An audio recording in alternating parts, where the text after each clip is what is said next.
Donc le but de cette table ronde, c'était d'interroger ce qu'on venait juste de dire avant. Justement, cette notion d'idéal type à travers ces différentes dimensions. Ce que je vous propose, donc, c'est que je présente rapidement les intervenants. Je peux lancer avec une première question, ou on peut même enchaîner avec ce qu'on vient de se dire. Et puis après, qu'il y ait une interaction avec la salle. Alors, qui est-ce qu'on a? Donc, tout au bout, il y a Mathilde Flourou-Lara, donc, qui s'est déjà présentée, mais je redis. Donc, c'est l'une des cofondatrices et co-directrices de l'usine végétale. Alors, je rajoute des petites images pour vous donner un peu de contexte. Donc, il y a un tiers-lieu en Gironde, en milieu rural, que j'ai qualifié plutôt d'hybride. Ça veut dire quand on n'a pas une dominante particulière, avec plusieurs usages. La particularité, donc, c'est un tiers-lieu pôle ressources ESS, ESS et transition, pardon, du département de la Gironde, qui est labellisé fabrique de territoire, donc qui fait référence sur le territoire. Ensuite, à sa droite, on a Mélissa, je ne sais pas si on dit gentil ou gentile. Gentile, voilà. Et donc, qui est co-directrice de la coopérative Tiers-Lieu, dont on a déjà parlé, la coopérative Tiers-Lieu, qui est, on va dire, l'instance qui va mettre un peu en relation tous les tiers-lieux de Nouvelle-Aquitaine. Et donc, elle s'intéresse à l'ingénierie de projet et la formation. C'est plutôt pour la coopérative de manière générale. Mais elle est responsable du labo, donc de la partie recherche de la coopérative Tiers-Lieu. Vous me corrigez si je dis des bêtises. Hein. Ensuite, à côté, on a Philippe Brezanski, donc, qui s'est aussi présenté et qui est cofondateur de la Maison Forte que vous avez là, qui est un tiers-lieu donc plutôt culturel, hein, il l'assume lui-même, qui est dans le Lot-et-Garonne, aussi en milieu rural. Donc, ce sont des terrains d'études pour moi, qui a une forte valeur patrimoniale, hein, parce que c'est, comme son nom l'indique, la Maison Forte, c'est une bâtisse assez ancienne qui fait un peu office de cour de village, donc c'est assez intéressant, avec plein d'usages en lien avec une programmation culturelle, une guinguette, etc. Voilà, qui fait résidence d'artiste aussi. C'est bon, très bien. Ensuite, donc on a Benjamin Moget, lui qui est le représentant du tiers-lieu L'Asmala. Donc, autre slide, voilà. À Saint-Julien-en-Borne, qui est dans, enfin pas que, mais entre autres, dans les Landes. Et donc là, la particularité, je trouve intéressante, c'est que le tiers-lieu est réparti sur 3 sites différents, sur 2 communes. Et chaque lieu, l'atelier, la grange et le hangar, vont avoir des fonctions différentes, mais un fonctionnement général associatif, voilà, en tentaculaire. C'est en particulier pour ça que je trouve c'est intéressant que tu interviennes aujourd'hui. Voilà. Ensuite, on a Marion Delajartre, donc, qui est urbaniste de formation, hein, donc c'est bien de le préciser aussi, coordinatrice de l'association Collectif 3 Tiers, qui accompagne donc des projets émergents dans les petites communes, enfin surtout dans le rural. Et ce collectif est aussi à l'initiative d'un tiers-lieu qui s'appelle la Case Majou, et que je me suis bien... j'ai pas mis de photo parce qu'en fait, quand moi j'ai visité le lieu, c'était dans un endroit, et finalement, c'est un peu un tiers-lieu nomade qui cherche son emplacement final, s'il y a un final, mais finalement, peut-être c'est à réinterroger. Et ensuite, le trio... Le trio représentant des espaces Sakari, donc vous les voyez derrière moi, donc on a Caroline Bonnet qui s'est présentée tout à l'heure, donc l'architecte de la permanence. À côté, on a Xavier Cotta qui est le salarié facilitateur du tiers-lieu. Ça te va comme... Très bien. Voilà. Et donc Grégory Epo, donc, qui est là plutôt sous sa casquette... d'élu, oui, voilà, de maîtrise d'ouvrage, d'initiateur, de plein de choses, voilà. Donc je vais les laisser parler. Alors, comme vous voulez, soit on enchaîne avec la question que tu voulais poser avant. Alors, c'est pas une question, c'est une remarque, mais ça va paraître anecdotique maintenant, non? Alors, attends, on va prendre les micros et voilà. Est-ce qu'il est bien allumé? Ouais. Elle est finie, après je pense. Non, mais moi, je m'étonnais juste de la catégorie esthétique rattachée au détail architectural. Comme si la question esthétique était liée à la finition. Dans le cas de Saccari, en fait, il y a une esthétique de la rénovation qui est liée à des points importants, peut-être que je souhaiterais préciser, mais le rez de jardin n'était pas occupable. C'était en fait un espace de stockage. Et l'esthétique de la réhabilitation, ça a été de rendre son sol au bâtiment. Et ça, c'est perçu par les gens, en fait, parce qu'il y a une réappropriation, et donc il y a un geste esthétique dans une sorte de sémiotique de l'espace. Et c'est le même mouvement avec l'idée des combles. En fait, ces combles-là, c'est aussi reconquérir un espace de grenier. Je ne vais pas revenir chez Bachelard, mais il y a toute une dimension sémiotique de l'espace. Et aussi un balcon sur l'estuaire et sur le parc agropaysager. Et donc, en fait, il y a une esthétique territoriale, il y a une inscription, et toute l'esthétique architecturale. Alors, je pourrais reparler aussi de la passerelle, de plein d'autres choses. Et je pense vraiment dommage de réduire cette question esthétique à l'aspect brut, hein, avec un vocabulaire qui me semble un peu daté, en fait, pour plutôt revenir à une sémiotique de l'espace où là, l'architecte est totalement légitime et au contraire, peut-être que dans le discours c'est moins visible, mais dans les usages, en tous les cas, je termine là-dessus. Nous, on a un maire qui était réfractaire à tout ce que proposaient les solutions cheap de la maîtrise d'œuvre. Il a une vision architecturale du détail. Il a évolué dans son regard. Et à l'inauguration, ce qui était marquant, c'est combien toutes les personnes ont dit que c'était un beau projet, et pas dans le détail en fait, mais dans toute l'esthétique de cette reconquête du sol et du grenier. Voilà, mais ça fait un peu... En fait, moi, la première question que je voulais vous poser, c'était est-ce que vous êtes reconnu, alors peut-être plus particulièrement pour les personnes qui sont porteurs de projets des tiers-lieux, est-ce que vous êtes reconnu dans cette esthétique? Donc là, ça fait bien référence dans le nom à cette question, mais est-ce que quelqu'un veut finir d'intervenir sur cette question et après on passe à autre chose après l'esthétique? Pas particulièrement. Ok. Alors, moi, j'ai une question pour Mélissa, qui était plutôt en dézoomé, on va dire, avec une vision du territoire à l'échelle de la Nouvelle-Aquitaine. Est-ce que tu as l'impression que ces tentatives de généralisation ou se reconnaissent dans les tiers-lieux, ou en tout cas dans leur intention de départ?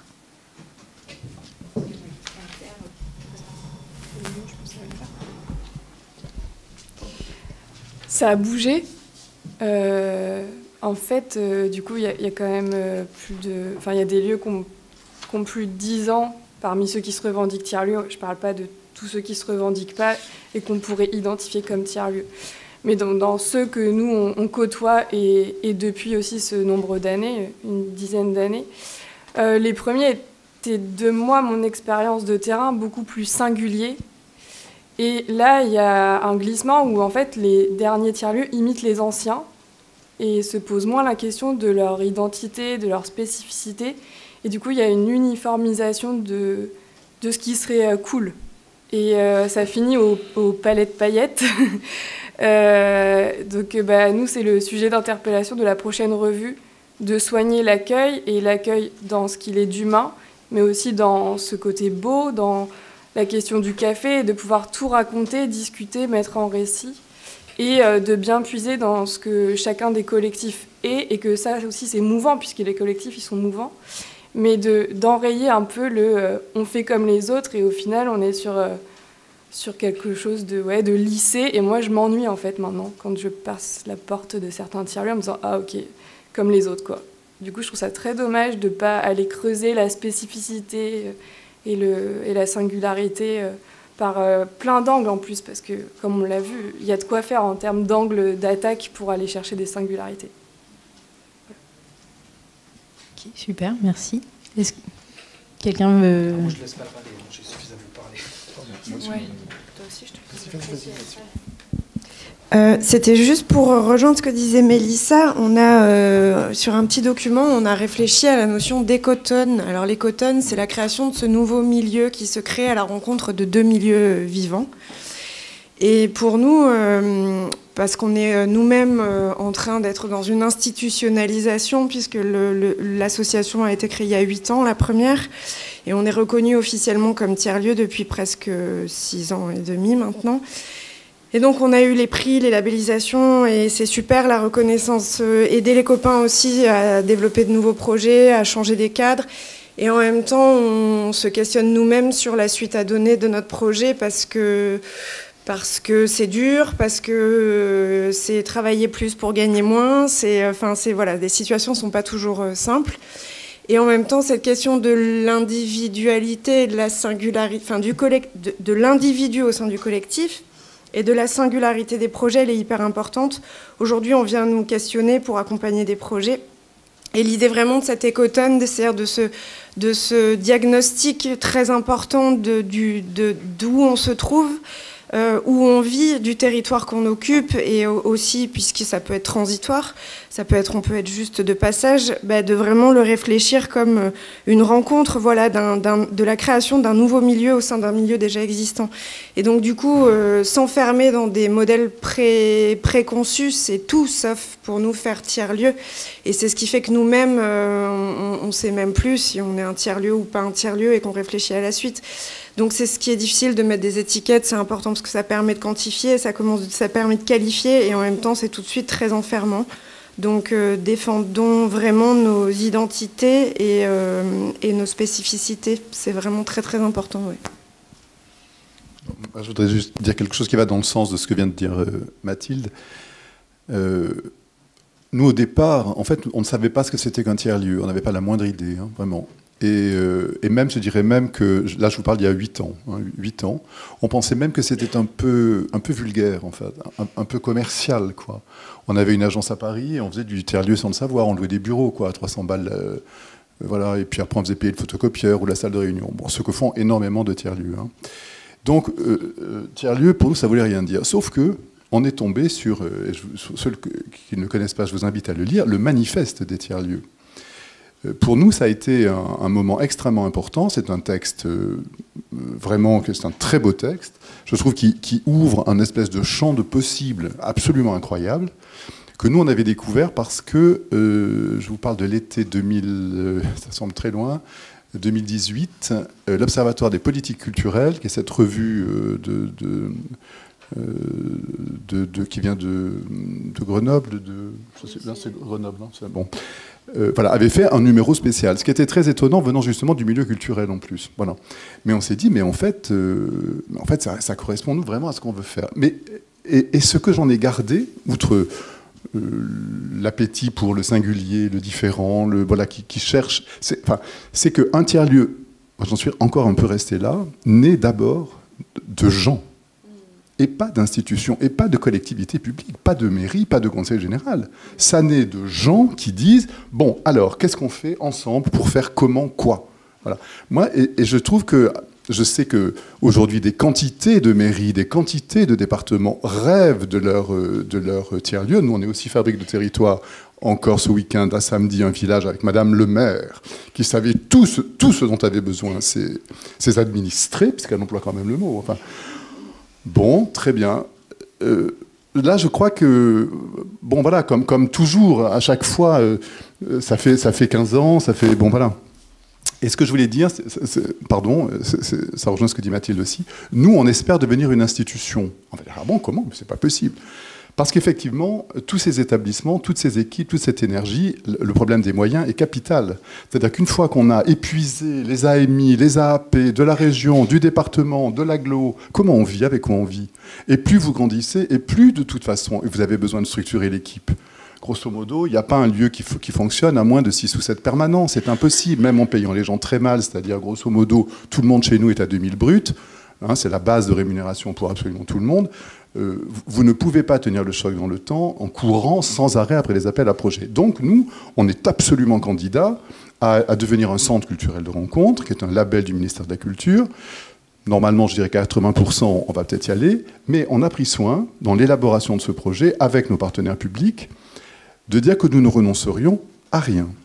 Et on le leur a fait écrire, parce qu'on a mis en place un dispositif d'écriture qui fait qu'en fait, avec eux, nous avons écrit ce que serait ce centre culturel de rencontre de Montbalin, s'il bien existait, ce sera le 24e en France, et on a dit, on ne renoncera ni à Fabrique de territoire, ni à tiers-lieu, ni à cette façon singulière qu'on a d'accueillir des artistes, de faire de la recherche.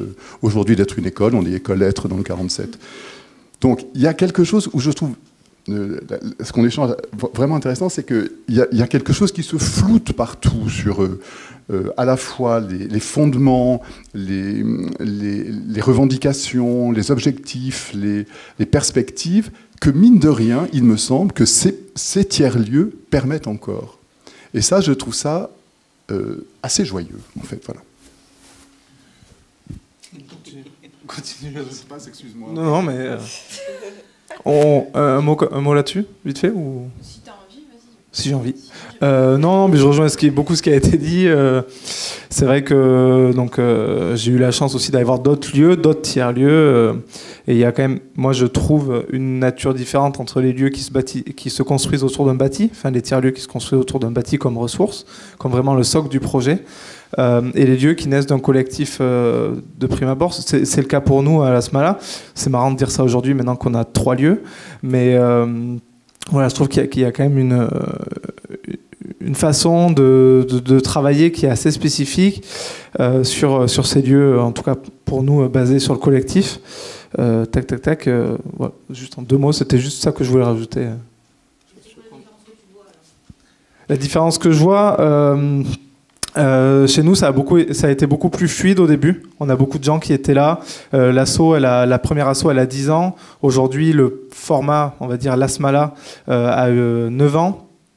Mais on a eu une fluidité dans les membres du collectif, dans le fait d'être salarié, pas salarié, d'intervenir de plus ou moins près dans les différentes actions qui ont été menées, parce qu'on n'avait pas ce gros objet dont il fallait qu'on s'occupe. On n'avait pas d'idéal type, on n'avait pas... c'était vraiment des actions qui étaient menées parce que les gens qui étaient au sein du collectif étaient de nature à mener des activités un peu entrepreneuriales. Même, on parle de l'entrepreneuriat à l'échelle du repas chipiron l'été à la plage, quoi. C'était action par action qui se menait, et c'était très léger en fait au début, et petit à petit on a eu une opportunité de foncier sur le café associatif qui a stabilisé pour une première fois l'association. Et même là encore, café associatif ouvert par les bénévoles, etc. Le lieu en lui-même, on s'en occupait, mais c'était pas une finalité de l'action du tout. Du coup, on a eu beaucoup de fluidité au début de l'association, et aujourd'hui que ça se stabilise aussi, on se revendique plus comme étant, enfin, on s'est jamais trop revendiqué comme étant tiers-lieu, parce que pareil, on savait pas ce que c'était, et parce qu'on perdait trop de temps à y réfléchir. Moi, j'ai passé 1 an presque avec Patrice avant Tilté à essayer de réfléchir, et trop de temps, donc j'ai arrêté. Mais voilà, aujourd'hui, on s'institutionnalise aussi, on aspire à être un centre social, donc c'est vraiment quelque chose d'assez classique dans l'animation culturelle, socio-culturelle. Donc voilà, on va dans cette file-là, on y va confiant, parce que confiant aussi par les gens qui sont toujours dans l'équipe. Voilà, on ne sait pas trop ce qu'on est, mais on continue. J'ai fait beaucoup de ponts avec la méthode d'incrémentation dont on a parlé tout à l'heure. On fait 4 ou 5 versions du projet, puis en fait on avance, et c'est toujours mouvant. C'est un peu ça l'idée, hein. On écrit des appels à projets, mais en fait sur le bureau il y a projet 1, projet 2, projet 3, 4 versions du même truc, et au final on fait 1, 2, 3, 4. Et c'est ça un peu qui caractérise nos actions. Donc c'est peut-être pour ça que c'est difficile à définir aussi, quoi. Juste sur la question de d'où part le projet, c'est hyper important. Et tu citais Bruno Latour, le collectif Rivage aussi fait un travail extraordinaire là-dessus. C'est que ce que disait Benjamin, le projet Usine Végétale, il est né d'une asso culturelle qui a 13 ans aujourd'hui, et d'un collectif sans lieu, qui s'autorisait à rêver et à imaginer les possibles, en fait, d'une vie heureuse en ruralité, se loger, se nourrir, s'éduquer, se cultiver, rester connecté. Et tout était possible, en fait. Et donc, du coup, c'est hyper important. Tu parlais de la maison du commandant. Bon, je suis canolaise, donc mon père vit là-bas. Un lieu incroyable est situé ici et il y a des personnes décident d'y faire quelque chose de culturel, décident d'un endroit avant qu'il y ait un projet finalement, avant qu'il y ait une action de territoire, avant qu'il y ait des besoins ou avant qu'il y ait des enfants qui reviennent au pays et qui ont envie de faire quelque chose. Du coup, le projet, il n'est pas le même, c'est-à-dire que le droit au rêve et à imaginer tous les possibles n'est pas le même si on a une contrainte dès le départ structurelle en fait, qui engendre des coûts, des responsabilités. Donc pour moi, et je le pense sincèrement, notamment dans l'ESS et l'économie sociale et solidaire, c'est que c'est le droit à rêver, il est hyper important dans une société qui ne nous permet plus de rêver en fait, du tout. Et donc on n'a plus ce temps de l'ennui, on n'a plus le temps de la créativité, on n'a plus le temps du rêve. Et donc ces collectifs, à la base, avant qu'ils soient définis comme des tiers-lieux, c'était des collectifs d'artistes, de personnes malheureux de la société dans laquelle ils vivaient. Et ce changement de vie, il a un prix et c'est un engagement. Et pour nous, et on le voit dans les tiers-lieux copains historiques avec qui on s'entend tous super bien, c'est qu'on partage cet ADN-là, je pense, qui est vraiment envie de changer les choses et en acceptant aussi la précarité que ça peut engendrer. Et ça, il faut en être très conscient, parce qu'aujourd'hui, on dit créer un tiers-lieu, c'est génial. Non, c'est pas vrai. C'est hyper dur de créer un tiers-lieu. C'est hyper dur de s'engager parce qu'on se bat contre une société qui est préfabriquée et qu'il faut déconstruire. Et pour moi, c'est hyper important parce que c'est un acte militant et c'est surtout un acte de liberté d'expression. Voilà. Et donc, pour moi, c'est fondamental que ça parte d'un collectif. Voilà. Je reconnecte des choses que vous venez de dire. Parce qu'en fait, Benjamin, tu as répondu plus ou moins à la question que je voulais poser. C'est-à-dire que vous, la particularité, c'est qu'il y a un lieu, il y a 3 lieux, mais en fait, voilà, tout est mouvant, etc. Et je voulais demander à Marion son avis là-dessus aussi, puisque c'est pas la même configuration, mais il y a des similitudes sur cette généalogie-là. Et en fait, ça peut être une des conclusions, qui est le lieu n'a pas... va créer des contraintes qui ne sont pas à l'image de ce que le collectif cherche à trouver. Donc voilà, est-ce que tu veux... Le terme tiers-lieu n'est pas adapté, ça devrait être tiers-collectif. Peut-être. Alors, ouais, en plus, moi, je vais rebondir parce que, alors, nous, le nom de l'asso, c'est Collectif 3 tiers. Et en fait, quand on l'a créé en 2017, c'était pour la dimension du tiers-lieu, tiers-temps, habitant. Enfin, c'était les 3 dimensions du projet de l'asso. Et le tiers-lieu, à l'époque, on ne l'a pas du tout entendu comme aujourd'hui il est défini, parce que nous, en 2017, on sortait de nos études d'urbanisme et de géographie, et on voyait ce truc de le tiers comme non défini, comme un espace des possibles, et du coup, un espace des possibles pour des habitants au service de leur territoire pour faire projet ensemble. Donc, bon, voilà, du coup, on s'est fait rattraper par la définition aujourd'hui. Et c'est pas pour ça qu'on a eu envie de créer la case Majou non plus en se disant bon bah il nous faut à tout prix un tiers-lieu pour l'asso. Non, nous on était sur ce territoire pour un premier projet autour d'un jardin avec un four à pain, et en ayant fait presque 1 an et demi de projet sur ce territoire-là avec des habitants, les élus, etc. On a eu envie de se dire qu'il y avait peut-être nous-mêmes cette envie de mettre la casquette de porteur de projet et de pas juste accompagner une dynamique sur une commune. Et donc effectivement, on a eu cette idée. Très vite, nous, on a voulu se dire, on s'inscrit dans le truc tiers-lieu. Effectivement, on était en 2019, 2020, on commençait à en parler pas mal. Donc on s'est dit, nous, on veut créer un lieu qui vient répondre à des besoins sur ce territoire qui ne sont pas comblés, qui sont le manque de lieux de lien social. On est sur le Saint-Émilionnais, à part trouver des champs de vignes à horizon lointain et puis des hôtels de luxe. Il n'y a pas grand-chose pour les habitants. Donc on s'est dit, voilà, on veut faire ça pour les habitants, on veut essayer de créer quelque chose parce qu'on sent qu'il y a un besoin, on sent qu'il y en a une envie. Et en même temps aussi, il y avait une problématique sur la question du logement saisonnier sur ce territoire qui est très importante. Donc on s'est dit, pourquoi pas mixer au sein même d'un bâtiment un espace d'hébergement et un espace de vie sociale. Dans cette idée aussi que ces 2 publics qui ne se côtoient pas forcément sur ce territoire vont pouvoir aussi se rencontrer. Donc en fait, on s'est hyper vite attaché à cette question du lieu, du bâtiment, pour pouvoir accueillir ce projet.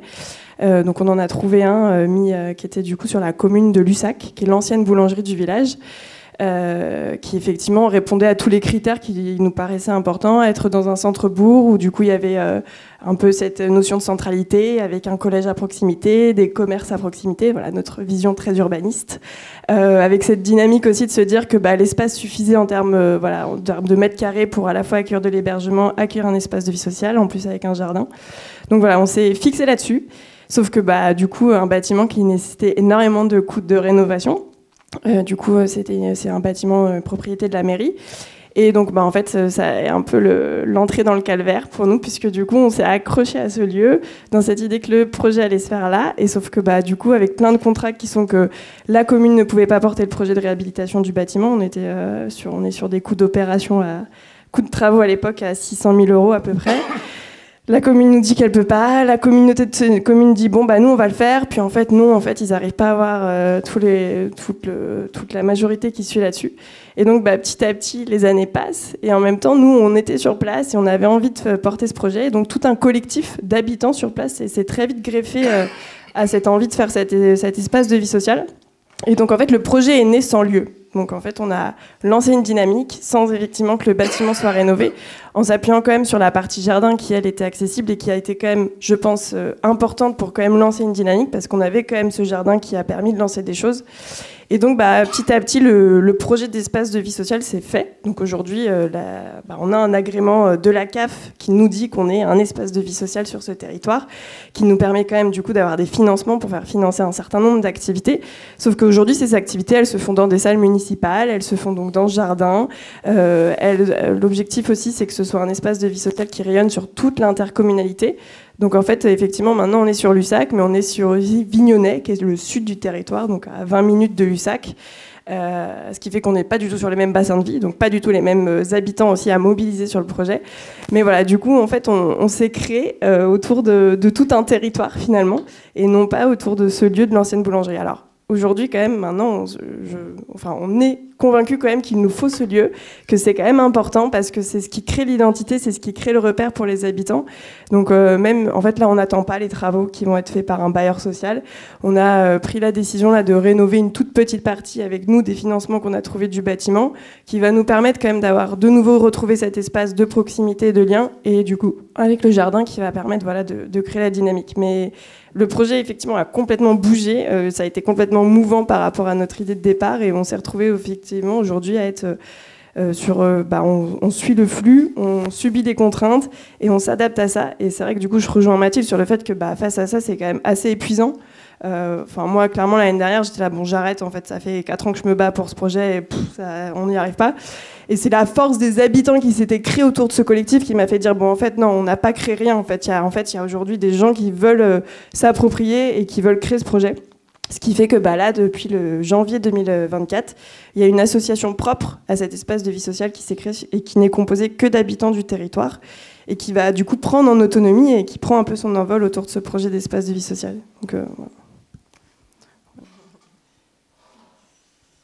Je ne sais pas si quelqu'un veut témoigner sur ces... Ah, non, mais alors, ok. Alors, du coup, nous, à côté, effectivement, le collectif 3/3, on continue nos autres activités. Du coup, nous, on est vraiment sur ces volets d'accompagnement à l'émergence de projets. Et je rebondis sur ce truc que moi, je sens, en tout cas, parce qu'on intervient sur différentes régions de France. Et là, depuis très peu de temps, on a des communes qui nous demandent d'intervenir pour les accompagner à faire des projets avec leurs habitants sur des communes rurales, qui nous disent, nous, par contre, on ne veut pas le mot tiers-lieu. On sait que ça va être quelque chose qui fait écho à ça, mais on ne veut pas le mot tiers-lieu. Donc, par exemple, là, on était avec une commune en Bretagne qui veut parler de pôle culturel. Là, on est en Auvergne avec une commune qui nous parle d'université populaire. En fait, voilà, on sent aussi qu'il y a un petit truc de ça y est, maintenant, c'est devenu trop à la mode, c'est trop catégorisant. Nous, on veut sortir de ça et on veut quelque chose qui nous ressemble, nous, individuellement, au niveau de notre territoire, quoi. Et donc, effectivement, du coup, nous, alors, avec le collectif 3/3, on essaye de créer des temps d'échange autour de tout ça. Donc on a un petit événement, Mathilde me fait faire la pub, le 26 et 27 avril prochain, la Maison Gradiana à Libourne, qui est du coup maintenant le lieu où on est avec le collectif 3/3, où on a nos bureaux, qui est un tiers-lieu qui fait un peu écho à des choses qu'on a évoquées aussi ce matin, et qui viendra parler notamment de sujets autour de ces questions-là sur la journée du 26. Vous pouvez venir nous voir à la fin pour en savoir plus. Je pense qu'on peut passer aux questions de la salle peut-être. Et moi, je voulais juste en poser une, mais c'est la première, et après, je passe le micro, qui est, puisque Olivier l'avait évoqué tout à l'heure, dans notre livret, on avait posé la question de « a-t-on encore besoin des architectes dans les tiers-lieux ?» Donc, j'aimerais bien que vous ayez des petites choses à nous dire là-dessus. Et après, on en fait plusieurs, et puis vous gardez...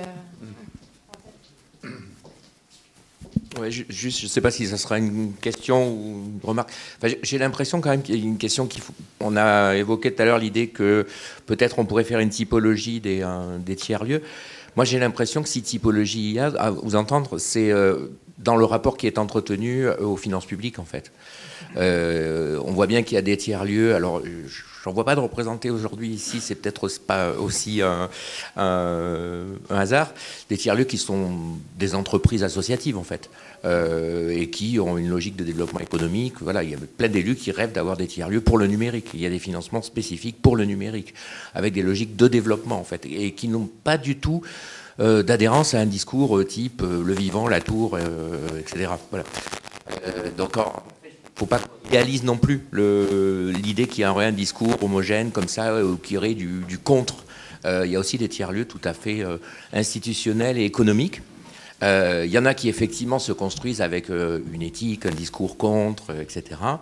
Et puis il y a aussi des tiers-lieux qui, ça a été évoqué, de ce qu'on pourrait appeler dans un schéma weberien du charisme à la routinisation, en fait. Ce que raconte Weber, c'est ça, en fait. Au départ, le charisme, c'est-à-dire là, on entreprend, on invente, etc. Et puis progressivement, on passe dans la routinisation, c'est-à-dire l'institutionnalisation, on devient centre culturel, etc. Voilà. Moi, je pense qu'il y a au moins ces trois types-là qu'on peut voir et discuter sans doute. Et pour moi, ce rapport aux finances publiques et à la puissance publique pose quand même la question que j'ai un peu esquissée ce matin, de manière un peu provocante, mais de ce que c'est que ce secteur d'emploi. Alors, il y a une question d'économie sociale et solidaire, etc., mais aussi de précarité. Moi, j'ai en tête les analyses de Mathieu Elie, qui est quelqu'un qui a travaillé sur le monde associatif, qui a analysé les trajectoires des gens qui vont vers le monde associatif, et il montre qu'en réalité, les gens qui vont vers le monde associatif, donc sur des statuts plutôt précaires, qui ne comptent pas leurs heures, etc., et qui rendent un service public, c'est surtout ça qui est intéressant, ont en fait les mêmes caractéristiques sociales que la génération de leurs parents qui devenaient fonctionnaires. Donc en fait, on a une recomposition derrière, si vous voulez, on a le sentiment qu'il y a cette éthique de rendre un service public, mais qui trouve des débouchés sur un mode qui est un peu plus précaire, alors peut-être plus engageant avec un discours d'autonomie, etc. Mais au fond, on peut se poser la question de savoir si les tiers-lieux ne servent pas de tremplin en recomposition de l'État social, en fait, et recomposition du salariat dans le service public. Voilà. Je pense que c'est pour ça que dans la typologie, il faut peut-être avoir en tête ce rapport aux finances publiques et à la puissance publique. Vas-y. Est-ce qu'on m'entend? Ouais. Sur cette question-là des services publics, comme quoi les tiers-lieux remplissent des services publics ou viennent là où les services publics ne remplissent plus leurs fonctions, je pense que c'est à tempérer aussi par la nature des enjeux auxquels font face les services publics aujourd'hui aussi. Des enjeux qui se multiplient sur le point de vue écologique, sur le point de vue social, des enjeux auxquels ils ne faisaient pas forcément face jusqu'à présent. Et je pense que nous, à un moment, on s'est questionné, parfois on était énervés parce qu'on faisait la mission que la Poste ou que les mairies pouvaient faire avant. Pourquoi c'est à nous de le faire en étant moins bien payés et en faisant 45 heures semaine, payés 28. Donc, en avançant, on tempère un peu ça par le retour qu'on peut avoir sur les actions. C'est que les actions qu'on mène, ce sont des nouvelles actions qui viennent répondre à de nouveaux enjeux. Donc c'est juste pour tempérer là-dessus. Je pense que les services publics, ils sont aussi asséchés et forcément qu'ils ont moins de moyens pour répondre à plus d'enjeux. Donc il y a cette question-là. Sur la question, on en a parlé tout à l'heure, mais mince, j'ai plus le truc juste avant. Ouais, dépendance aux finances publiques et quel secteur d'activité. Donc la SMALA a 9 ans. 9 ans de financement à titre d'innovation. On a obtenu 2 fois le dispositif innovation sociale de la région, 2 fois les 2 enveloppes, donc expérimentation et développement. On est sur des formations aussi qui sont financées au titre d'un programme qui s'appelle Initiative territoriale, qui finance aussi de l'innovation. Alors on les tord, on arrive à innover 2 fois avec les mêmes formations, on renouvelle les conventions comme ça. Mais aujourd'hui, on est dans un vrai souci là-dessus, c'est que c'est de l'économie de l'innovation, je vous envoie vers un article sur la revue des tiers-lieux de l'ANTL qui a été dans lequel mon collègue Vincent Péchaud, fondateur de l'Observatoire des tiers-lieux, a été interrogé et parlait d'un CNC des tiers-lieux, de systèmes de financement comme ça qui sont relatifs à cette économie un peu de la création. Pourquoi pas, c'est des pistes à explorer pour nous. Mais aujourd'hui, il y a un vrai souci on fait de l'innovation, des innovations qui marchent, et aujourd'hui, on n'arrive pas à trouver des circuits de financement qui stabilisent en fait ces innovations qui fonctionnent. Ça fait 10 ans qu'on est sur les territoires. Nous, on doit être à plus de 200 formés en 3 ans. Et aujourd'hui, on ne peut pas asseoir ces formations là financièrement. Et en parallèle, pour innover toujours plus, continuer à mener de nouveaux projets. Aujourd'hui, la SMALA, c'est 12 salariés, c'est 3 lieux. C'est presque autant de prestataires qui participent à tout ça. Pour continuer à innover, on est obligé de grossir. Plus d'infrastructures, plus de moyens. Sauf qu'à la fin de cette innovation, là, aujourd'hui, on en parlait avec Mathilde il n'y a pas longtemps. L'année prochaine, on ne sait pas comment on fait marcher la boutique encore. Pourtant, tout le monde est content que ça fonctionne bien, quoi. Alors je suis tout à fait d'accord, on est très proche de la SMALA et parce qu'on est tous potes, on adore boire un coup et manger du saucisson ensemble, mais sinon au-delà de ça, dans nos caractéristiques de lieu, de projet humain, on se ressemble beaucoup comme avec la Maison Forte aussi, donc on partage tous beaucoup de points communs. Moi, il y a un point sur lequel je voulais revenir. J'ai passé 12 ans dans le haut capitalisme pour les plus gros groupes de nos grands amis capitalistes. Pour moi, il est absolument pas antinomique de parler de tiers-lieux et économie. Enfin, pour moi, on est vraiment dans une transformation profonde d'une société qui demande justement à ce qu'on soit créatif et que la question du changement de vie. Donc je vais parler de moi, ma personne, j'ai alors 38 ans, j'ai changé de vie à 30 ans, c'est comme ça que je me suis engagée dans ce projet, parce que j'étais profondément malheureuse dans une vie qui ne me convenait pas. Et aujourd'hui, je pense que les compétences des personnes qui sont au sein des tiers-lieux sont incroyables. Enfin, on faisait le tour de tous les copains, en tout cas au niveau de la Gironde. Alors, on ne va pas parler de la question du bac ou pas du bac, parce qu'il n'est pas question d'avoir le bac pour être compétent ou pas. Mais en tout cas, il y a beaucoup d'études supérieures et de personnes qui ont justement voulu changer de cadre et qui voilà, voulaient faire autrement. Donc, il y a ça, la première chose, c'est que pour moi, il n'y a pas du tout d'interdiction de parler de développement économique, bien au contraire. C'est comment est-ce qu'on réfléchit l'économie dans nos territoires, et notamment pour notre cas, l'usine végétale, c'est les territoires ruraux dont il s'agit. Quand on voit les accords de Bordeaux-Métropole sur la question de la résilience alimentaire territoriale et que la ruralité fait à peine partie de ces discussions, je le reprécise, à peine partie de ces discussions, je questionne quand même sur notre avenir. Les solutions sont en ruralité, nous ne faisons pas partie des discussions.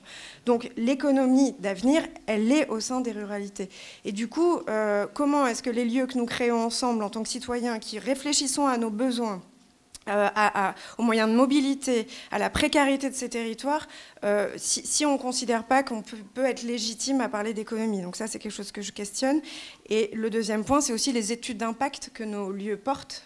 Nous-mêmes, il y a 3 ans, avec l'APESA, Louis Dupuy est là, nous accompagne sur une recherche d'impact et de développement pour justement mesurer ces effets de rebond et de création de liens, de connexions qui partent de nos lieux et de nos dynamiques collectives. L'intangible, le rendre tangible, c'est extraordinaire l'impact de nos lieux. Et c'est parce que c'est de l'humain en fait, et que du coup quand on est passionné d'un sujet et qu'on est convaincu d'avoir trouvé du sens, on y met tout ce qu'on a. Et donc c'est des liens sans fin, c'est du local à l'international pour certains de nos lieux, que ce soit la Maison Forte ou l'usine végétale sur une part artistique. Donc voilà, c'est aussi, voilà, l'économie c'est quoi ? Qui est légitime aujourd'hui de parler d'économie, voilà, et d'où vient l'économie et quelle est l'économie de demain, qu'on réfléchit nous en tout cas. Il n'y a pas de problème à parler de rentabilité sur investissement, de rentabilité sur investissement social et de le mesurer. Et donc je pense aussi qu'il faut faire confiance aux compétences dans les tiers-lieux pour être sûrement des solutions d'avenir. Moi, je suis absolument d'accord avec ce que tu viens de dire, Mathilde. Le truc, c'est quand même pour beaucoup de gens, et sans doute pour beaucoup d'élus, les tiers-lieux peuvent sembler des jolies solutions naïves de pompiers sociaux, quoi. Voilà, hein, voilà. Alors, un peu de culture, mais quand même 15 fois moins cher que n'importe quel équipement culturel. Un peu de service public, 10 fois moins cher. Certainement. Hein, et je pense que, d'ailleurs, Alors que la région Nouvelle-Aquitaine a été extraordinaire sur les tiers-lieux. Ils ont une politique extrêmement volontariste et extraordinaire. J'imagine que nous tous ici, on en a profité. On a tous eu l'AMI tiers-lieux, sans lequel, grosso modo, c'est une convention sur 3 ans entre 100 et 150 000 euros. Quand vous commencez ce genre de projet, ce sont des sommes importantes. Enfin, c'est ce qui permet de partir, quoi. Après, bien sûr, j'imagine comme tout le monde, nous avons été fabrique de territoire, les uns et les autres, reconvention. Ce que je veux dire, c'est que donc, la région Nouvelle-Aquitaine, quelle que soit cette politique-là, tient beaucoup à un espèce de modèle économique très hors sol, où, mais bien sûr, si vous avez, en l'occurrence, l'AMI tiers-lieu, 53 ans, vous allez trouver, mais c'est certain, un équilibre économique. Ah bon, en milieu rural, en louant du bureau? Excusez-nous, on ne parle pas de la même chose. Bon. Et alors, jusqu'où ils savent ou pas, jusqu'où ils sont naïfs ou pas, j'en sais rien. En tout cas, dans les 5 ans, la question du financement de 80% de ce qui est aujourd'hui tiers-lieu se posera. Et il n'en restera sans doute pas énormément debout. Voilà. Donc, il y aura certainement un revers. Alors, jusqu'où l'énergie, effectivement, la compétence, le niveau de formation globalement des équipes, franchement, c'est quand même du bac plus 5-7, grosso modo. Les gens que nous accueillons, j'imagine vous aussi, en stage, dont des centraliens qui sont en rupture de centrale. Enfin bon, c'est vrai que ça motive des tempéraments, des énergies et des profils extraordinaires. La fragilité fait partie de ces lieux-là et de ces aventures-là. Peut-être que beaucoup resteront sur le carreau. Mais dans tous les cas, je pense que ce qui aura été échangé pendant ces années de vie, c'est de la vie. C'est le mouvement. C'est le mouvement. Au risque de l'échec. Je pense que ça, c'est éventuellement inscrit dans ces aventures-là, même si je pense, nous tous ici, on fait tout ce qu'on peut au risque de l'institutionnalisation. On verra.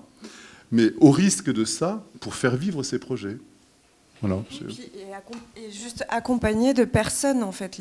Ceux dont tu parles de la région ou des partenaires du département, c'est des personnes qui s'engagent à nos côtés, en fait. C'est-à-dire que ce n'est pas juste des lignes financières, c'est aussi des personnes qui, à travers et au sein des collectivités, ont l'espoir de pouvoir transformer aussi des institutions qui sont en peine. Alors nous, on est tous filles ou fils de profs. Bon, il y en a beaucoup, en tout cas. Voilà.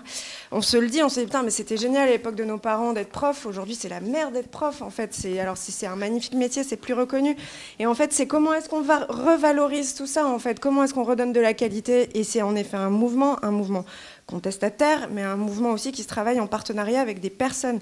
Et donc la collectivité n'est pas le diable pour nous, bien au contraire. Elle est une porte d'entrée à des discussions avec des personnes qui elles-mêmes veulent changer à l'intérieur, en effet, des institutions qui sentent un peu parfois le formol et d'un autre monde.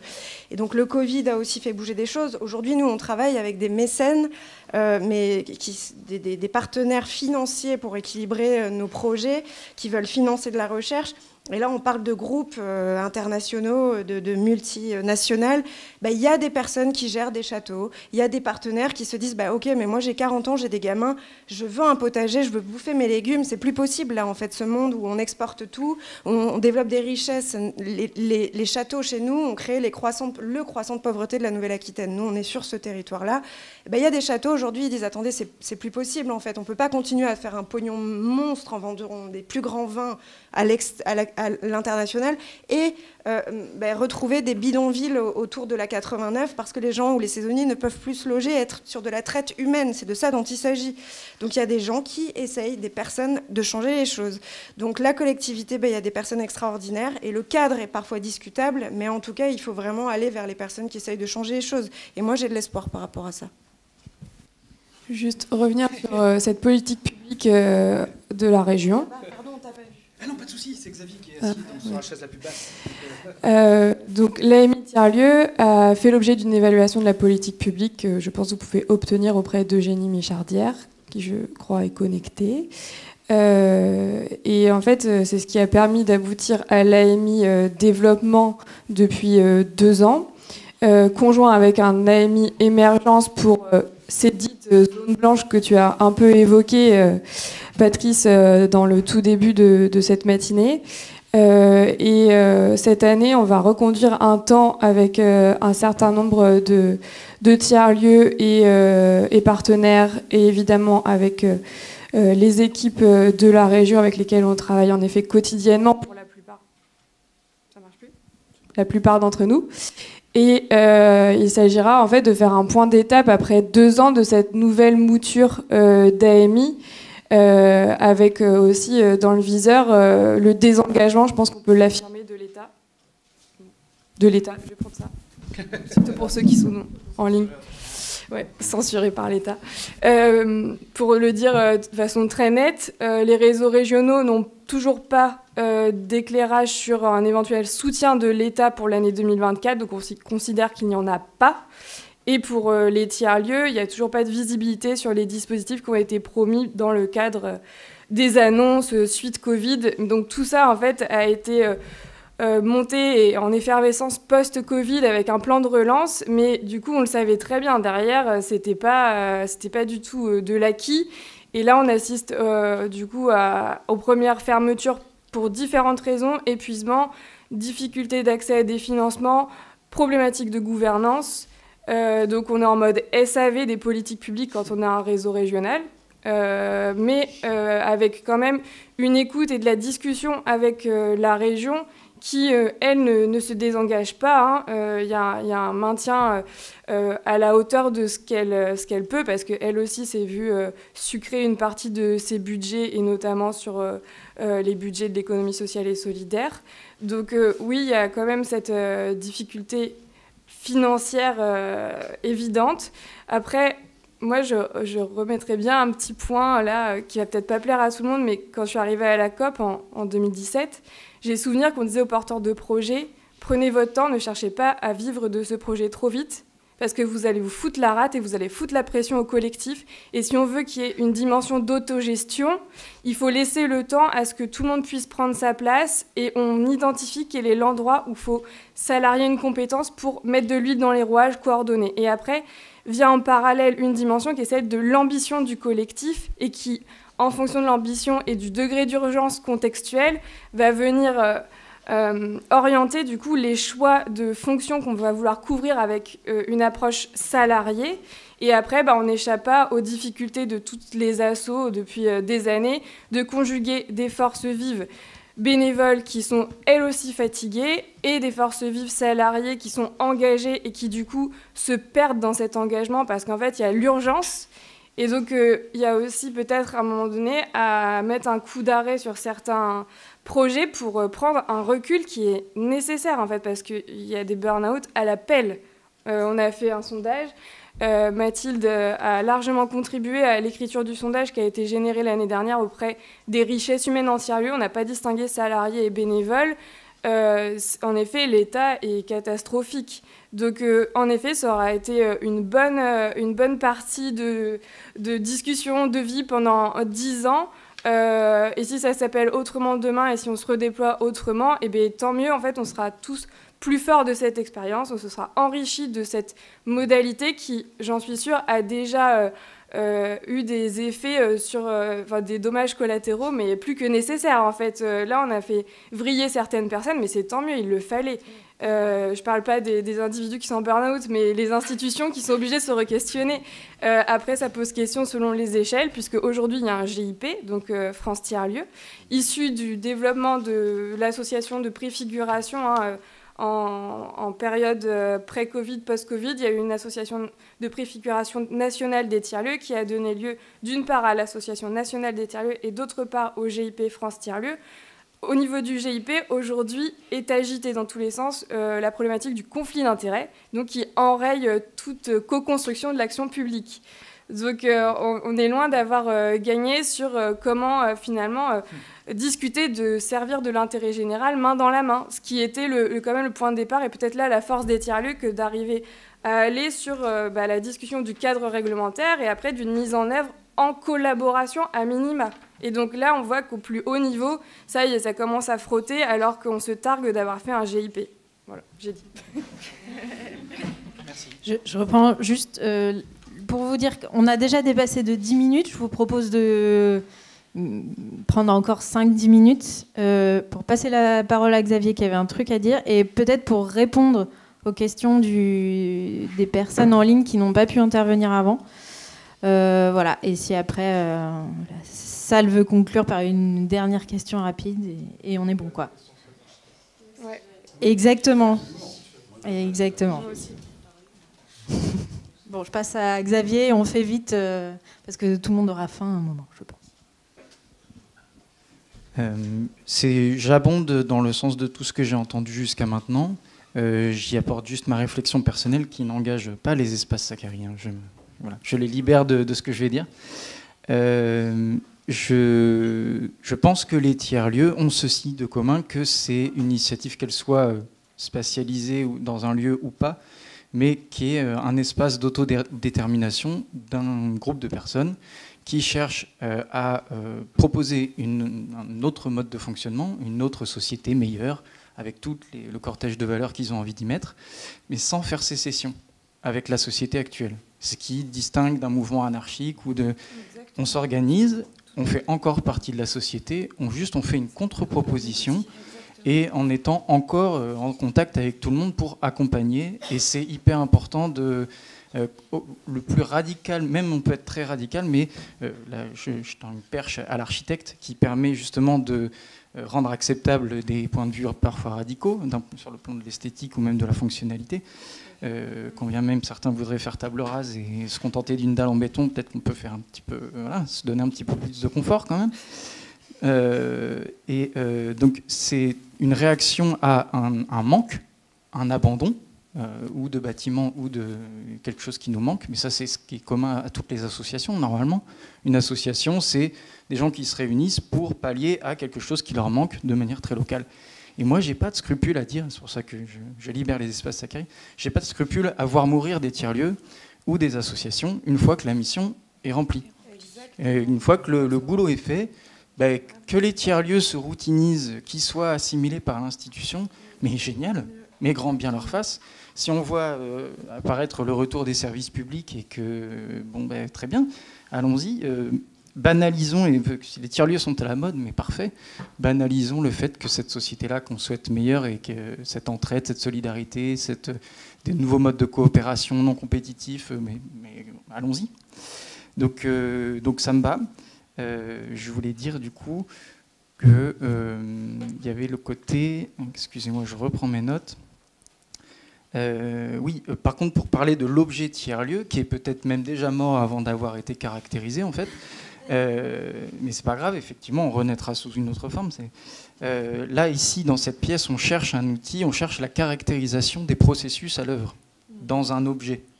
C'est ce que font les gens qui se parlent entre eux, qui gèrent des tiers-lieux, les équipes coordinatrices de tiers-lieux ou les chercheurs cherchent à comprendre ce qu'ils foutent.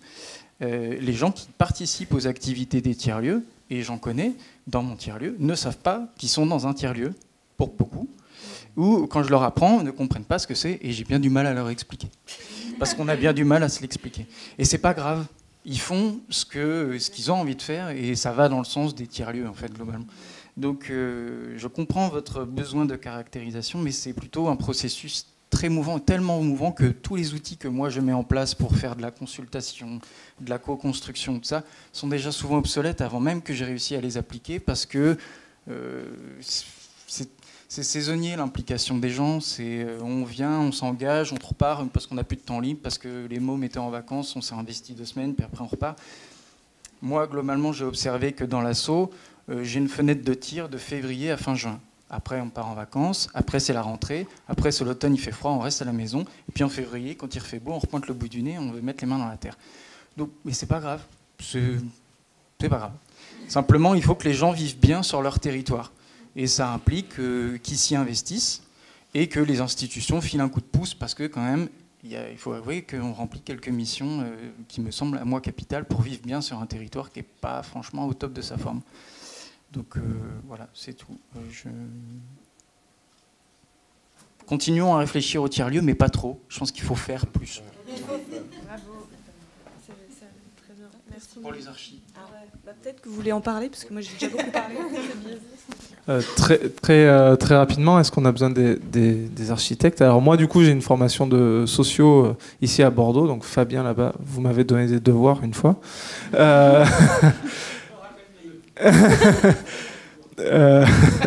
Et ensuite en gestion territoriale et développement local. Donc ce que je vais dire là, c'est pas comment on voit le travail, enfin comment on voit notre travail, comment mes collègues voient notre travail forcément, qui eux, ils sont plus issus du monde du design de services dans les médias ou l'édition.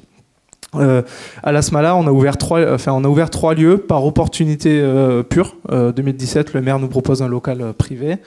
On le prend, on ouvre un café associatif. Un projet privé aussi se montait depuis plusieurs années. Il a abouti avec des financements privés, une SCI avec 2 personnes dedans. On a eu l'opportunité d'investir une salle là-bas, enfin 2 et maintenant 1. Et enfin, le 3e lieu, c'est aussi une opportunité de déménagement d'une asso partenaire qui souhaitait garder 10% de sa surface pour qu'on investisse le lieu avec cet atelier. Tout ça, ça s'est fait par opportunité. Et en fait, les lieux, c'était pas une finalité, c'était vraiment des nouveaux outils pour continuer les projets qu'on avait dans les cartons, parce que, comme on l'a dit tout à l'heure, il y en avait 3 ou 4 des projets écrits, et puis ça permettait de rajouter une brique à chaque fois. Et aujourd'hui, on est dans une nouvelle, on se place dans une nouvelle activité pour nous, qui est celle d'ouvrir un lieu, pour le lieu qu'il est. Donc je crois qu'on est bien accompagné, parce qu'il y a Nicole Concordet avec nous sur ce projet-là, et c'est un ancien hangar, un ancien hangar à hélicoptère. Et ça, personnellement, pour notre structure, moi, ça me fait un peu peur, parce que c'est la première fois qu'on fait ça, et depuis tout le temps, on a essayé de ne pas imposer des projets ex nihilo sur un territoire, quoi. Tous les projets étaient construits, et en fait, les lieux, c'était la suite logique de ce qui se passait, quoi. Et là, c'est pas le cas. Là, c'est une collectivité qui vient nous voir, qui nous demande, on a ce gros truc, qu'est-ce qu'on en fait? Alors, c'est un lieu incroyable, derrière la dune, à mi-mise en plage. Vu qu'on est dans le cliché, on pourra aller surfer avant d'aller au travail, ce sera fabuleux. Mais voilà, nous c'est une toute première activité, une toute première fois là-dedans. Et du coup, oui, on se fait accompagner par les architectes. Et je pense que ça va être un super travail pour nous d'apprendre de toute cette démarche-là, quoi. Jusqu'à présent, c'était juste filer dans le temps, quoi. Et là, sur ce coup-là, donc j'ai pris des notes sur tout ce qu'il faut faire, là. Donc je vais voir avec Nicole si on peut faire comme ça. Pardon, quelques mots aussi sur la Maison Forte, parce que sa relation à l'architecture et aux architectes, c'est important pour nous. C'est un lieu privé au départ, c'est une petite SCI de copains, on met tous un peu d'argent dedans. Bon, voilà. Et ce lieu nous choisit, c'est ce que disent nos adhérents les plus perchés. C'est le lieu qui nous a choisi et pas l'inverse. Bon, très bien. Donc, voilà, les fondations datent du XIIIe siècle, avec des grosses rénovations au XVIe, au XVIIIe. Il faut vivre avec ça. Il faut d'autant plus vivre que le charme absolu de cette très grande maison que nous on aime, au départ c'est aussi quelque chose d'extrêmement sentimental. Le choix, même si cette maison nous a choisi, nous l'avons aimé, nous l'aimons. Donc vivre avec ça et le faire partager, c'est une dimension de l'architecture, et je pense que profondément ça impacte la façon dont à la Maison Forte nous cherchons à accueillir les gens. Je pense que le site nous oblige à une qualité d'accueil, d'attention, que sans doute un autre lieu n'aurait pas. Cette maison a accueilli des quantités de gens, on en a des traces immenses, parce que nous avons confié à une agence à Genèse, sans doute assez connue, parce qu'il travaille beaucoup du côté de l'architecture patrimoniale, enfin qui est le cabinet Toin. Ils nous ont rendu un travail absolument extraordinaire. Ils avaient invité Corvisier, qui est un très grand castellologue. Bon, ils nous ont rendu une étude, mais vraiment merveilleuse, capitale pour nous, parce que ça a été une façon de nous approprier l'histoire de ce site, parce qu'au départ, c'est le château du village, que nous avions trouvé de bon ton de ne surtout pas nommer château de village, ça nous semblait une aberration totale, sauf que donc on appelle la Maison Forte étant en fait un compromis, mais les habitants du village nous ont remis les pendules à l'heure en nous disant « Attendez les amis ». Hein, depuis quelques siècles, c'est notre château, donc vous n'y allez pas y toucher comme ça. Bon, et tout ça, ça fait vraiment partie du projet. Il a fallu intégrer cette façon-là de vivre avec l'histoire, avec encore une grande lettre de Louis XIV qui est dans la bibliothèque, parce que Louis XIV a gracié le fils de la famille de Mélé. Bref, je vous passe tout ça. Ça fait profondément partie de l'aventure. Et nous allons surtout maintenant, déjà grâce à Camille, merci, parce qu'elle nous aide sur une histoire d'établissement recevant du public, mais ce n'est que le début de notre relation aux architectes, puisque nous sommes rattrapés par la question de l'ERP. Pendant 6 ans, nous avons pensé que nous pouvions passer au travers avec cette histoire de c'est un lieu privé qui ne reçoit que ses adhérents, donc ça fonctionne comme un club, en fait. Voilà. Bon, ça y est, le sous-préfet a appelé le maire, donc ça, c'est fini. Donc maintenant, se pose la question de ERP, sans architecte, c'est même pas la peine d'y aller. Il faut des architectes, et il faut des architectes qui ont à voir avec nous, avec notre personnalité, notre façon foutraque, mais quand même très rigoureuse de faire les choses, avec les moyens qu'on a. Voilà. Espace recevant, voilà. Établissement recevant du public. Hein. C'est éventuellement extrêmement normalisant. On peut en perdre toute personnalité. Nous, enfin, on ne sait absolument pas comment aujourd'hui le château donc va supporter ça.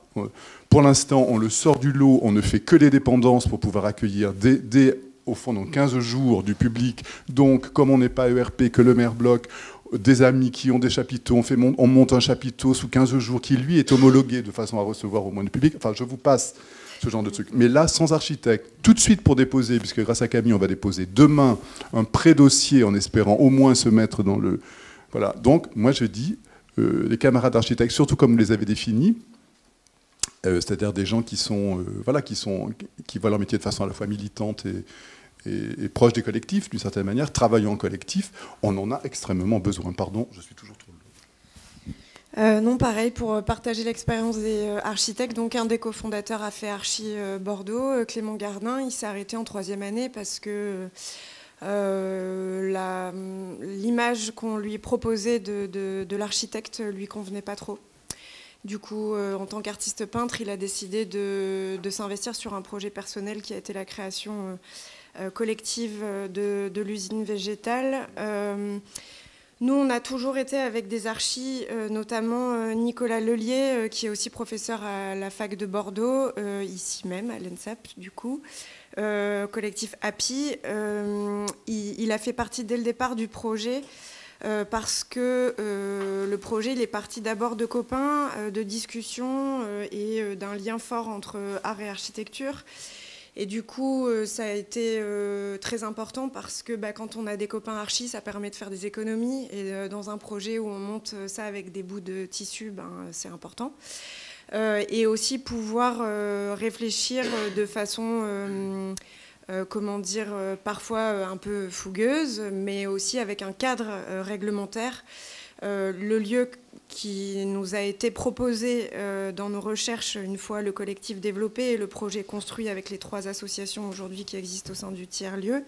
Ce bâtiment, c'était une coquille vide pour la collectivité qui coûtait 40 000 € par an, ce qui n'est pas rien sur une petite commune rurale d'un peu moins de 600 habitants. Et donc le fait d'avoir réfléchi par le travail architectural, mais aussi on a peu parlé des paysagistes, mais pour nous ça a été très très important, le paysage de notre lieu, puisqu'on a un peu moins de 2 hectares, avec une zone humide, des espèces endémiques qui du coup vont être protégées. Et donc ce lien entre architecture et environnement, on en a peu parlé, c'est ce que je voulais dire, a été vraiment très très important pour nous. Parce qu'une fois qu'on a eu ce lieu, on a eu à cœur de pouvoir réfléchir sa construction, la toponymie des lieux qui l'entourent, le rapport à la langue, l'occitan de notre territoire. Enfin voilà, il y a toute une réflexion. Et à la forêt, dont le lieu est limitrophe, et qui a permis aussi d'aller chercher du récit, de l'imaginaire collectif, plein de sujets qui ne nous appartenaient pas forcément, mais qui appartenaient aux générations avant nous, et qui ont du coup créé un lien hyper important aux habitants qui étaient là avant nous. Et donc, voilà, pour moi, l'architecte, l'artiste est aussi citoyen, et donc du coup, pour nous, c'est une partie intégrante de cette réflexion, et encore plus pour réfléchir à un monde plus soutenable demain. Voilà, donc c'est très présent dans nos recherches et les architectes qui nous entourent, c'est peut-être qu'on les choisit ou qu'ils nous choisissent, mais on est plutôt d'accord ensemble sur un monde résilient et plus résilient à construire ensemble. Voilà. Moi, je veux aussi témoigner, alors pas sur la Case Majou, mais sur les projets qu'on fait avec le collectif 3/3, donc de résidence. Là, sur l'année 2023, on a fait 2 projets. Donc nous, on est quand même plutôt sur la fameuse maîtrise d'usage quand on intervient auprès des territoires. Donc on vient effectivement accompagner les habitants à traduire leurs envies, leurs idées en préconisation d'aménagement, alors que ce soit sur des espaces publics ou des espaces bâtis. Et là, cette année, on a travaillé sur un espace public avec un paysagiste vraiment main dans la main, et sur un espace bâti avec une architecte qui était du coup à la maîtrise d'œuvre dans les deux cas du projet qui allait se faire à terme d'aménagement. Et en fait, du coup, c'est vrai qu'on a, je pense, des deux appris vraiment de cette relation et ce travail main dans la main, parce que c'est vrai qu'aujourd'hui, nous, on voit la différence quand juste nous, on vient faire de la maîtrise d'usage et on rend en fait un livrable de préconisation qui, on espère, sera remis après à la maîtrise d'œuvre, mais du coup, on n'a plus la main là-dessus. Et pour nous, c'est quand même un peu frustrant de ne pas savoir si du coup, tout ce travail qu'on a fait avec les habitants va vraiment servir le projet définitif. Alors que là, du coup, sur les 2 exemples de projets sur lesquels on a travaillé, où du coup, on travaille vraiment en coopération avec l'architecte ou le paysagiste, on sent que notre travail est nourri à la fois nous de notre côté, parce que du coup il vient nourrir, il vient directement dans l'échange avec les habitants, aussi amener un peu de technique, parce que mine de rien les habitants aussi ont le droit à avoir cet apport technique, et c'est pas juste à se faire auprès des élus. Et en même temps lui ou elle, en fonction de l'architecte ou le paysagiste, est vachement nourri. Nous on l'a vu, on l'a découvert, pour eux c'était la première fois qu'ils travaillaient de cette manière-là, en étant autant impliqués avec les habitants. Et en fait, c'est vrai que du coup, ça leur a un peu... Au début, c'était pas facile. Et puis, en fait, ils se sont rendus compte à quel point ça amenait de la qualité aussi dans leur travail, aussi d'avoir ce lien direct avec les habitants. Et donc, nous, un peu en acteur tiers, qui permet vraiment de créer ces espaces, ces outils de discussion et ces espaces de travail pour faire un projet ensemble. Donc, moi, j'encourage, j'espère que nous, au niveau du collectif 3 tiers, on va aller de plus en plus sur ce type de projet, bien qu'effectivement, c'est encore un peu, parfois, pas si évident, quoi. Ouais, la gageure, peut-être, pour que ça fonctionne, c'est que ça soit pas imposé, parce que là, moi, j'interviens sur une petite commune en Dordogne. On intervient en synchro, en effet, avec un cabinet. Et on avait fixé qu'on allait œuvrer ensemble. Et en fait, c'est pas le cas, et c'est hyper frustrant, parce que du coup, très envie, on projette un programme où on va pouvoir croiser justement AMU et les nourrir et se nourrir et aller ensemble sur le terrain avec les habitants. Et en fait, on se fait un peu larguer. Du coup, on fait réagir les habitants sur des propositions qui ont été faites en chambre, mais qui ne viennent pas être discutées, incarnées par les dessinateurs, quoi, si je peux réduire ça à ça, excusez-moi. Mais du coup, derrière, voilà, il y a un vrai enjeu à s'identifier entre archi qui partagent en effet cet ADN, ces valeurs, pour faciliter une mise en œuvre au service des territoires et des habitants, parce qu'en fait, ça fait aussi un petit effet presque contre-productif que de voir avancer en parallèle 2 cabinets sur le territoire pour des habitants qui, du coup, ils perdent un peu leur latin, et les élus de la même façon. Donc, un vrai enjeu à s'identifier et à s'appeler pour y aller en même temps, avec un engagement mutuel et une vraie volonté d'œuvrer en commun. Oui, du coup, je ne rebondirai pas sur ce que vient de dire Mélissa, même si je suis d'accord. C'était plutôt pour rebondir à ce qui avait été dit auparavant avec la relation avec les architectes, plus sur le volet comment on travaille avec eux et quelle est la place pour l'architecte dans le processus. Je fais partie des Bac+7 qui s'investissent dans les tiers-lieux. Je suis ingénieur paysagiste. Et du coup, de là, nous, on fait donc la même chose que les archis, j'imagine, c'est-à-dire on élabore des solutions hyper adaptées en partant de nos observations de terrain, diagnostic et reformulation des questions, des problèmes, des hypothèses pour dégager un programme, bref, le classique. Et sur l'espace, quand on fait le fameux partage de la signature à la mode, mais c'est très bien qu'il soit à la mode, on est là plutôt en éclaireur, c'est-à-dire qu'on est attentif aux signaux faibles et aux envies, et on va explorer et prendre par la main, partir un petit peu devant pour dire, parce que en fait la limite c'est la créativité, mais ça c'est valable aussi dans les modes de coopération interpersonnelle et tout le reste. La seule limite c'est notre créativité, et quand on a des gens qui sont plein de bonnes intentions mais pas du tout créatifs, ils sont un peu limités dans leurs propositions, donc c'est à nous de leur ouvrir le champ des possibles et de dire voilà, vous pourriez faire ça, vous pourriez faire ci, etc. Et donc ce travail d'éclaireur, de mise en récit, de transcription, de passer d'une idée à un plan, à un document technique et un accompagnement, c'est toujours le travail des architectes, et ça on ne s'improvise pas. Si vous faites 5 années d'études minimum, c'est pas pour des pruneaux. Et donc tout ce langage-là, tous ces différents langages qui permettent de communiquer, de passer de la profession pour dialoguer entre l'éclairagiste et l'usager, ou l'électricien, le plombier, tout ça, et tous les usagers, il faut bien des gens pour parler de tous ces langages-là. Et donc c'est à ça qu'on sert aussi. C'est une histoire de médiation, je pense.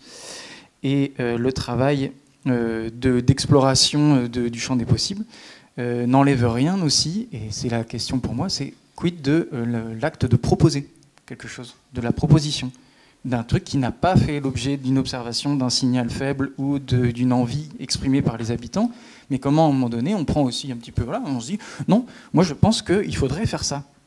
Et on fait penser aux gens à quelque chose auquel ils ont eux pas pensé. Ça fait aussi partie du travail. Et ça, il y a tout un travail de recherche, de biblio, de veille, qui permet d'arriver à formuler des propositions un peu ex nihilo, a priori, mais pour autant très adaptées ou en tout cas très pertinentes. Donc vraiment, il y a un travail à faire pour proposer des choses. Voilà. Il faut clôturer. Je suis désolée, mais on est obligé de conclure parce qu'il y a un cours après. Donc, c'est conclure juste sur dire que c'est pas trop non plus, parce qu'on a dépeint quand même une image.